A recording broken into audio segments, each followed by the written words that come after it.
Let's take a drive into the future. Just a few years from now, moving from place to place will have drastically transformed to leverage technologies which already exist today. While cars and roads will look largely the same, advanced technologies and vast pools of data will transform mobility and the agencies that manage transportation. Imagine. I got in my car this morning, an electric vehicle that has full self-driving capabilities, and I told it I wanted to go to work.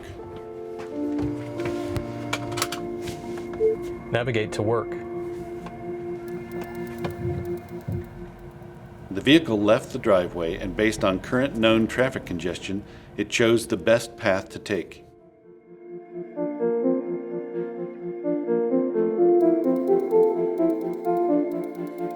As we entered a state highway, I noticed an ODOT crew at the intersection. It was a sign crew, and they were replacing a sign that was there yesterday. Overnight, ODOT had started receiving reports that a sign along one of our roadways was not showing up to smart cars driving by this location. ODOT had collected a data feed from smart cars which indicated that the sign was not observed where it was supposed to be, and this automatically triggered a notification so that personnel could be dispatched to replace the sign. ODOT had successfully leveraged the real-time data from smart cars driving along the highway to actively detect and respond to a problem with its asset inventory. No one had to call ODOT or any other place to notify ODOT of the missing sign. The smart cars each did that as they passed by. Smart cars use several kinds of sensors and technologies, including cameras, to partially or fully automate driving.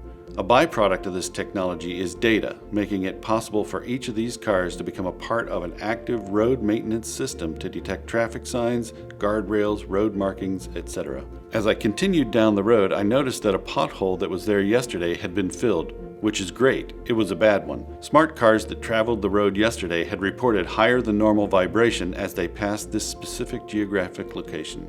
Once the vibration went outside of established thresholds, an incident repair order was automatically created for ODOT's maintenance crews to repair a pothole. As I approached the halfway mark to work, typing away on my laptop, it began to rain, as predicted by microweather forecasts supplemented by cloud-sourced data from smart cars, which reported a loss of friction on the roadway and that their wipers were in use. The reduction in friction was enough to cause the dynamic speed limits on this stretch of road to be reduced 5 miles per hour this morning in both directions in just the geographic area affected by the rain. That area was geofenced by the cars themselves, which reported their geographic locations along with the wiper use information. Once I got to the interstate, I noticed 2 cars off the side of the road. There was a state trooper, a fire truck, an ambulance, an ODOT crew, and a tow truck who responded. No one had to dial 911 to dispatch these first responder services. One of the car's airbags had deployed and the other had hard braked in the same geographic proximity. ODOT's systems collected and analyzed this data, automatically dispatching police, fire, and EMS and a tow truck from the local area and vendors within the nearest jurisdiction. I noticed that there was very little traffic queued behind the collision. ODOT's system had also triggered a rerouting of traffic to minimize the danger of secondary crashes and increase the safety of those at the crash site. Bulletins were sent from the traffic management system directly into the smart cars on the roadway, informing them of the traffic risks ahead of them. I could see more traffic than normal coming into the road at the next entrance ramp. It is great to see each digital message sign information duplicated on the screen in my car as I headed to work. On longer interstate trips, there has been a noticeable change in trucking. There are platoons of 2 or 3 trucks led by a single driver in the lead tractor, and even some completely automated trucks. Since there are no drivers who have to stop and rest, automated trucks can drive day and night to their destinations, which has reduced transportation and logistics cost.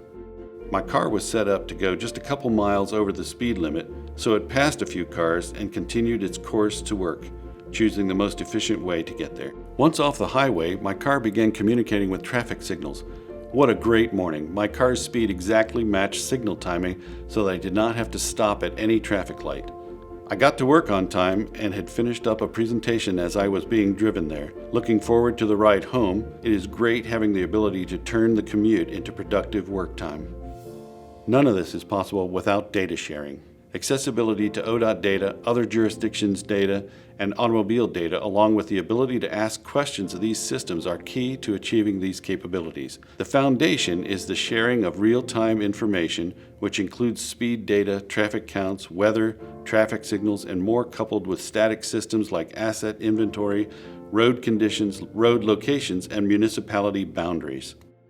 While smart technology is impressive, unleashing data will be the key for ODOT and local governments to better manage transportation infrastructure.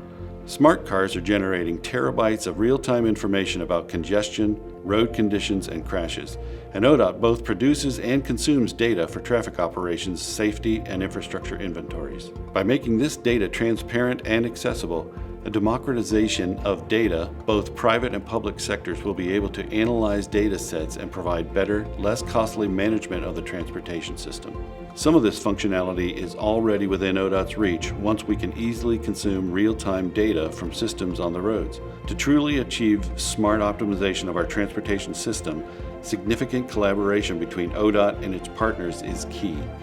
Let's take a drive into the future, and the future is now.